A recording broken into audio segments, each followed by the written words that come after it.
ঘটনাটো মানে কি মই দোকান স্কুটিত মই দোকানৰ ষ্টাফক ক'লো ব'ল ঘৰলৈকে থৈ আহিবি ই আগফালে বহি আছে মই মাজত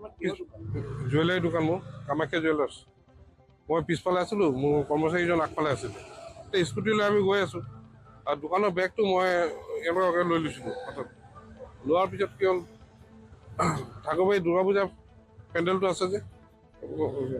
কিন্তু পাৰ হৈ গ'লোঁ পাৰ হৈ যোৱাৰ পিছত বাইক এটা ফুল স্পীডত আহিছে আহি কিনে মোৰ আমাৰ দুজনৰ মাজত হাত ভৰাই বেগটো টানি আছে তো টনা মাজত অলপ দেৰি কৰাৰ পিছত আমি দুজন পৰি গ'লোঁ বেগটো ফালি গ'ল মাজত এটা পাৰ্ট লৈ গুচি গ'ল বেগত দুটা বেগ আছিলে তাত এটা বেগ লৈ গুচি গ'ল এটা বেগ থাকি গ'ল মোৰ তাত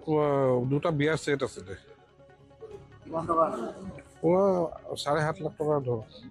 নাই মইতো তেনেকুৱা কৰা নাই কিন্তু পিছফালৰ পৰা আহিছে মই ক'ব নোৱাৰোঁ ক'ৰ পৰা আহিছে কি আহিছে একো নাজানো এইটো কিন্তু বাইকত দুটা ল'ৰা আছিলে ফুল মাস্ক হেলমেট পিন্ধা আছিলে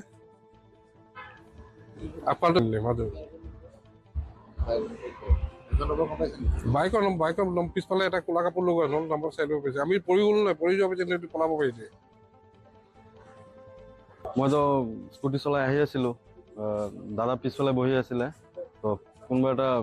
বাইক এটা মানে পিছফালৰ পৰা আহি বেগটো মানে টানা হেঁচা কৰি আছে কৰাৰ পিছত মই কি কৰিলোঁ যে সিহঁত মানে মই বুজি পালোঁ যে বস্তুটো মানে ল'ব বিচাৰিছে তুমি মানে স্কুটিটো মই ইফালে চপাই আছোঁ দাদা ধৰি আছিলে বেগটো কিন্তু বেগটো ফালি যোৱাৰ কাৰণে আধা ছেট হেৰি গ'ল সেইফালে নাম্বাৰটোৰ ফালে মই ফ'ল' কৰিছোঁ কিন্তু নাম্বাৰটোত কিবা এটা লেতেৰা কাপোৰ বা ক'লা এনেকুৱা কিবা এটা দিয়া আছে